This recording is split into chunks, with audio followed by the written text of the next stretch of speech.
Olá pessoal, estamos aí para mais uma aula de História, né? História do sexto ano para todos vocês aí, um forte abraço e vamos que vamos, né? Continuando falando aí sobre as nossas civilizações clássicas ocidentais, sobre a civilização romana, aquela que deixou para nós importantes contribuições, importantes legados culturais, arquitetônicos, né? E assim por diante. Continuando falando sobre a civilização romana, hoje nós iremos falar sobre um dos períodos históricos dela, que é justamente o período monárquico, ou seja, o período da monarquia romana, onde nós teremos aí, desde a fundação de Roma, por Rômulo, né, até ali a instituição, em 509, a instituição de uma outra forma de governo que será chamado de república. Beleza, pessoal? Então, esse período aí é justamente aquele que a gente está falando, onde a civilização romana ela vai se formar, se fundar e dar sequência aí com reis. Esses reis irão governar a nossa a chamada civilização romana, né? Então nós temos aqui mais um mapa, né? Uma parte aqui de uma forma mais reduzida, né? Mais próxima, né? Mais aumentada aí da região onde se formou a cidade de Roma, que deu origem à civilização de Roma, depois a República Romana e o Império Romano. Nós temos aqui essa estrelinha que está justamente identificando Roma. Esse aqui é o rio Tibre. Perceba-se que ela passa próximo, né? O rio Tibre passa ali próximo à cidade de Roma. Na realidade, a cidade de Roma ela foi construída próximo nas margens aí desse rio Tibre, bastante importante aí, com terras férteis e tudo mais, né? E aqui nós temos alguns povos, tribos, grupos de povos, de pessoas que habitavam nessa região aí e que foram responsáveis pela formação da civilização romana, né? Nós temos aí os sabinos, os que é mais conhecidos, que mais a gente fala, né?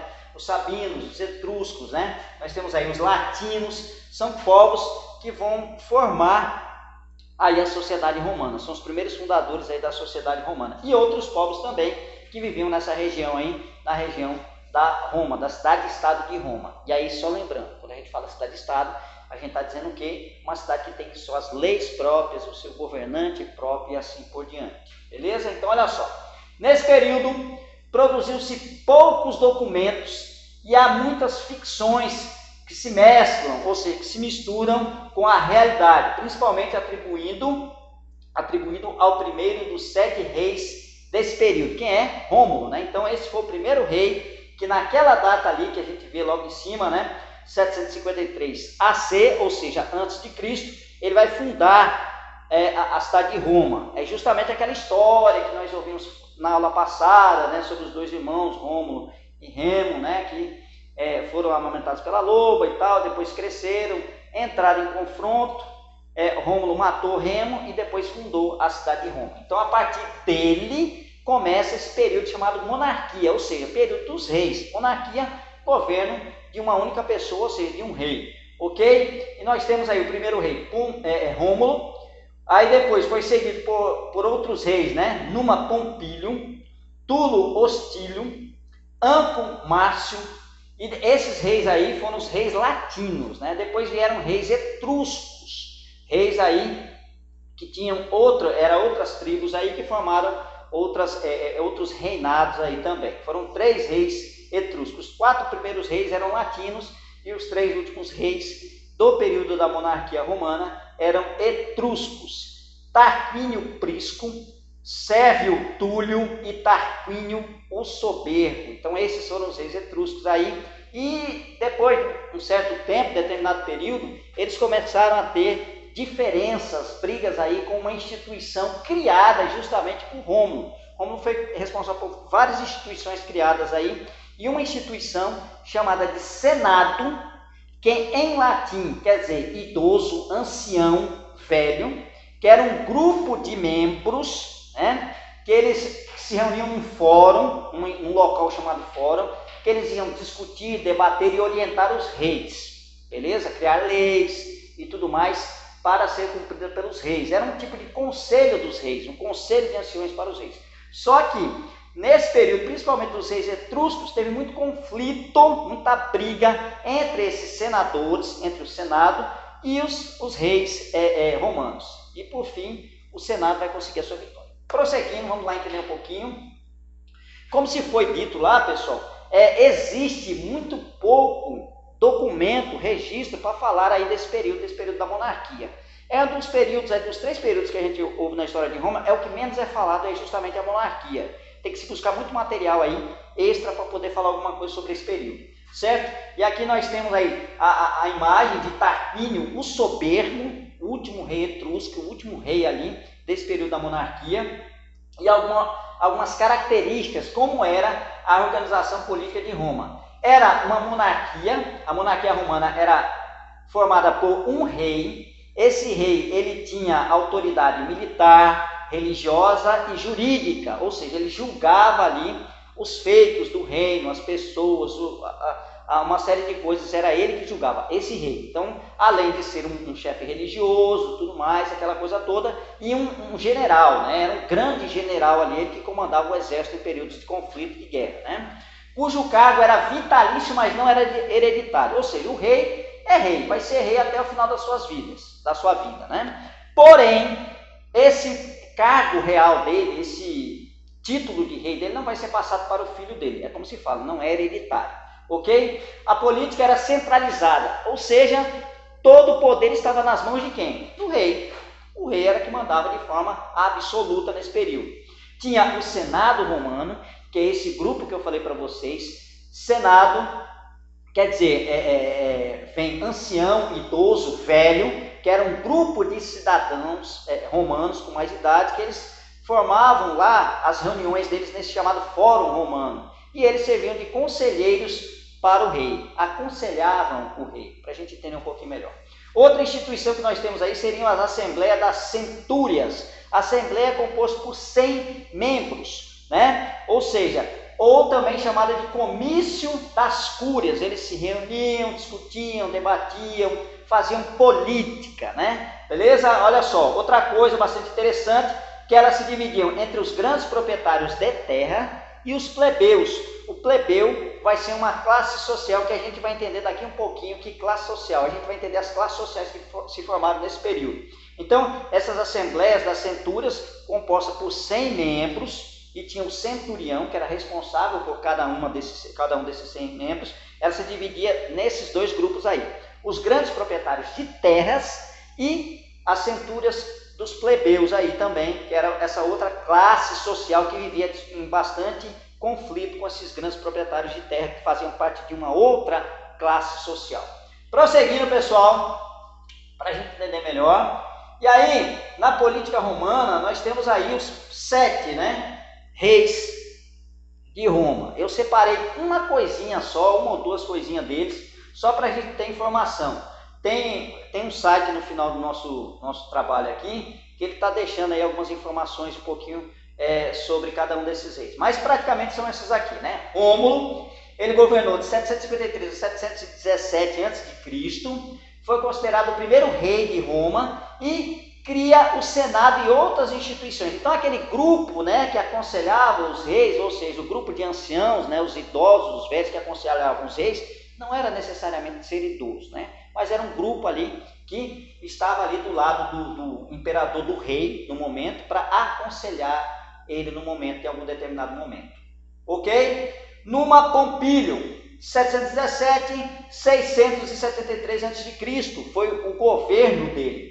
E aí, a criação das instituições religiosas e do calendário que incluía os ciclos solares e lunares. Então, ele vai fazer algumas modificações, algumas coisas como essas aí que ele cria, né? As instituições religiosas e tudo mais, e assim por diante.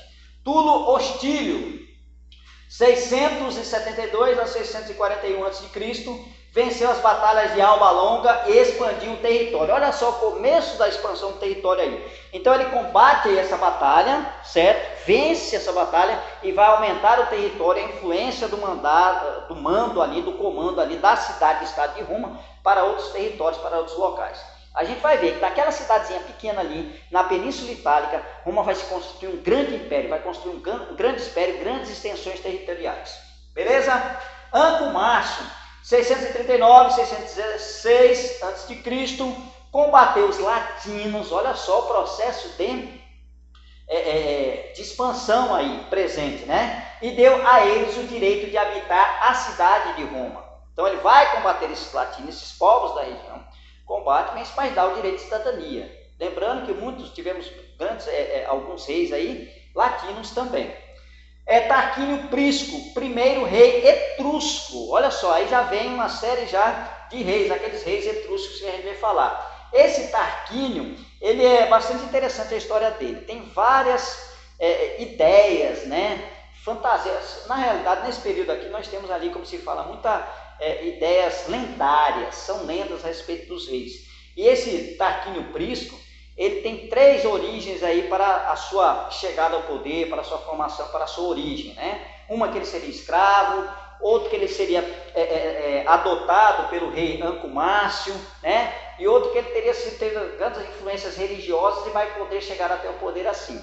Olha só para você ter uma ideia. Desde escravo, que ele poderia ter sido um escravo de prestígio, de nome, de importância, até chegar ao cargo de rei. Até como líder religioso, como filho adotivo e tudo mais. Beleza, pessoal? Então tá tudo aí. E aí, o que vai acontecer? Vem outro, né?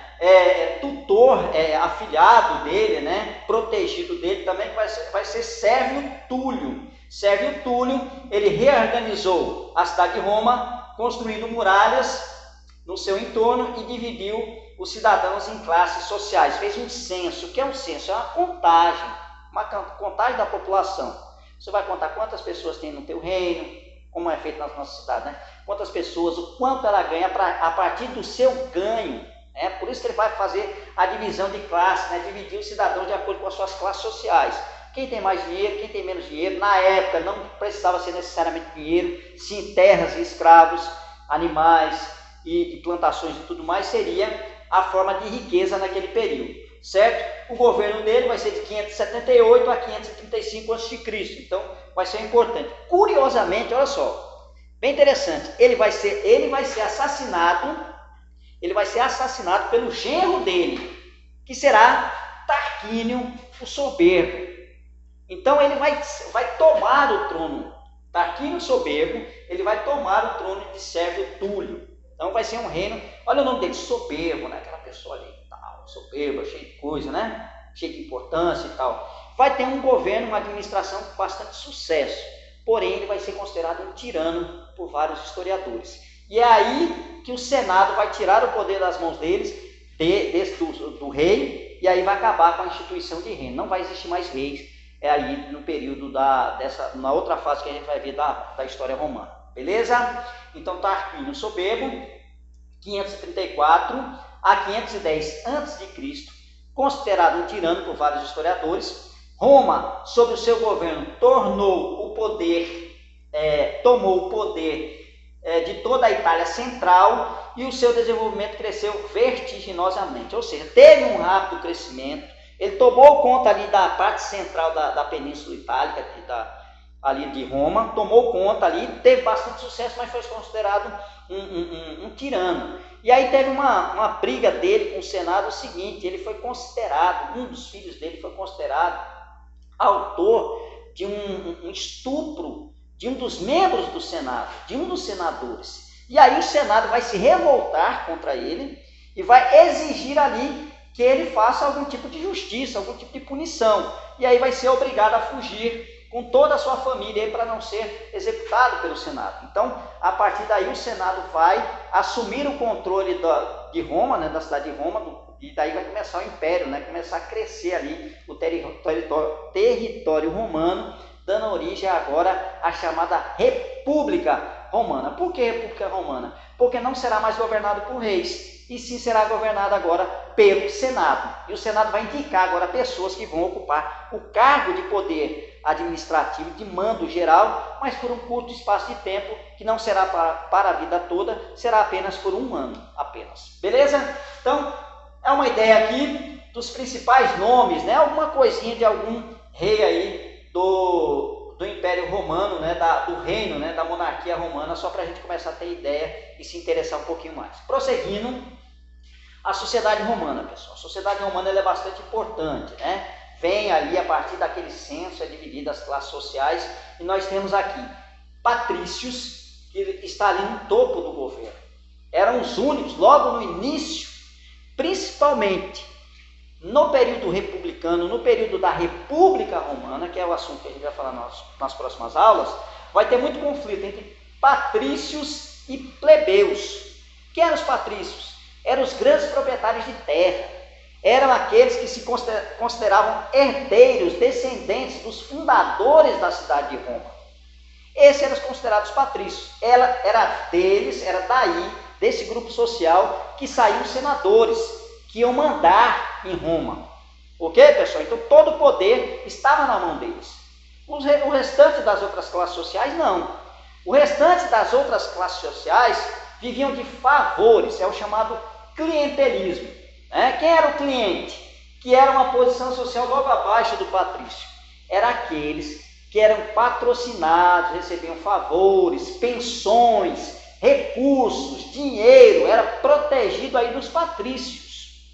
Até essa palavra clientelismo, ela vai vir tempos depois aí, com a República Brasileira, a gente tem a ideia que é justamente aquelas pessoas, né, que são sustentadas por políticos, que recebem pensões, que são apadrinhados de casamento, de filho e tudo mais, ajuda para construir casa, né, para fazer casamento, aquela coisa toda, para ter uma terra, para construir uma casa, ou seja, aquela forma de governo, né, de acordo político chamado clientelismo, vem aí, ó, praticamente desse período. Olha a herança aí, vamos dizer uma herança maldita, vamos dizer assim, né? Então o que acontece? Os clientes eram essas pessoas que eram patrocinadas por os grandes proprietários, pelas pessoas mais ricas aí de Roma, ok? Eles eram quem? Eles eram plebeus, só que plebeus beneficiados, que recebiam benefícios dos patrícios. Os plebeus era quem? Era todo o resto da população. Era artesão, era agricultor, era pastor, carpinteiro, era todo comerciante, era todo o resto da sociedade que não recebia ajuda aí dos patrícios. Era a maioria da população. Eram estrangeiros, ou seja, era todo o restante da população que fazia várias atividades ali para poder sobreviver, né? Que era uma classe que queria desejos políticos, participação política e não tinha. E no período que a gente vai ver na outra aula, período da República, vai ter muito conflito entre patrícios e plebeus, ok? Por essa participação nas decisões aí, que é chamada de política. E por fim nós temos os escravos. Quem eram os escravos? Eram prisioneiros, ó, de guerra, ou também, como acontecia lá na Grécia Antiga, eram aquelas pessoas endividadas que não conseguiam pagar os seus devedores, né? Pagar o que devia para quem emprestou, correto? Geralmente era plebeus que não conseguiam pagar suas dívidas e se tornavam escravos. Eles eram a base da sociedade, era eles que produziam, correto? E aí dava o quê? Dava aquela palavrinha que a gente ouviu lá em Grécia, chamado ócio. O que é o ócio? É o tempo livre para você poder discutir política, ok? Prosseguindo, a gente deu para entender um pouquinho sobre Roma. Pessoal, isso aqui é bastante interessante. É um quadro, uma daquelas histórias, né, que a gente ouve falar ali, daquelas histórias bem mitológicas e tudo mais, que é chamado o Rapto das Sabinas. Foi ainda no governo de Rômulo, o primeiro rei de Roma. Existia uma grande quantidade de pessoas em Roma, só que porém do sexo masculino. E aí, os romanos, para poder procriar, crescer como nação, como povo, eles precisavam de mulheres, não tinham mulheres. Então eles vão propor, né, aos sabinos, propor a esse povo, esse grupo, essa tribo sabina, casamento coletivo entre cidadãos romanos, membros, homens romanos e as mulheres sabinas, só que eles não vão querer. Então eles vão promover uma festa, promover para o Rômulo, aquela coisa toda, e alguns irão tentar dominar ali os sabinos e outros grupos, e outros irão roubar as mulheres sabinas para poder se casarem. E após o casamento, a consumação do casamento, aquela coisa toda, os sabinos vão tentar recuperar as suas filhas, as suas netas, né, as suas primas, as suas irmãs aí da mão dos romanos. E terá esse confronto aí entre romanos e sabinos.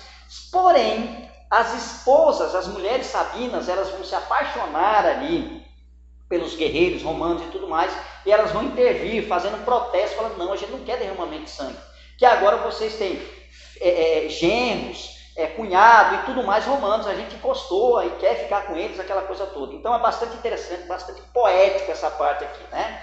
Esse aqui é um quadro, né, retratando esse período da história de Roma, né, do início da história de Roma, né, chamado Rapto das Sabinas, né, de Pietro de Cortona, Museu dos Capitolinos de Roma. E ali a intervenção das mulheres sabinas de Jacques Louis David, Museu do Louvre em Paris. Também estão aí as duas representações dessa história que eu falei para vocês. Prosseguindo, acho que a gente fica por aí, pessoal, ficamos por aí. Na próxima aula nós iremos falar justamente sobre a República Romana. Exercícios, vamos lá, a semana que eu deixei para vocês. Qual a localização de Roma? Roma localiza-se nas proximidades do rio Tibre, em uma das penínsulas do mar Mediterrâneo, chamada de Península Itálica, situada na Cordilheira dos Alpes e banhada pelos mares Adriático, Tirreno e Jônio. Beleza? Segunda questão, a história da Roma Antiga está dividida em quais períodos? Está dividida em monarquia, 753 a.C. a 509 a.C., esse que a gente estudou agora. República Romana, 509 a.C. a 27 a.C., que a gente vai estudar na próxima aula. E Império Romano, de 27 a.C. a 476 depois de Cristo, o que iremos estudar nas próximas aulas. Ok? Terceira questão, qual a explicação histórica para o surgimento de Roma? Segundo historiadores, Roma formou-se da fusão, da mistura, da união de 7 pequenas aldeias de pastores latinos sabinos, situadas às margens do rio Tibre. Depois de conquistada pelos etruscos, tornou-se uma cidade-estado, com leis e governo próprio. Prosseguindo. Quarta questão, qual a explicação mitológica para o surgimento de Roma? Segundo a narrativa mitológica, fantasiosa, os gêmeos Rômulo e Remo foram jogados no rio Tibre, sendo resgatados e amamentados por uma loba e depois criados por um camponês. Rômulo, após desentendimento, assassinou Remo e se tornou o primeiro rei de Roma. Quinta questão, quais foram algumas das contribuições deixadas pela civilização romana? O direito romano, as línguas derivadas do latim, até a nossa língua portuguesa é chamada de a última flor do Lácio, ou seja, a última língua originária aí do latim, né? A linguagem portuguesa, a língua portuguesa.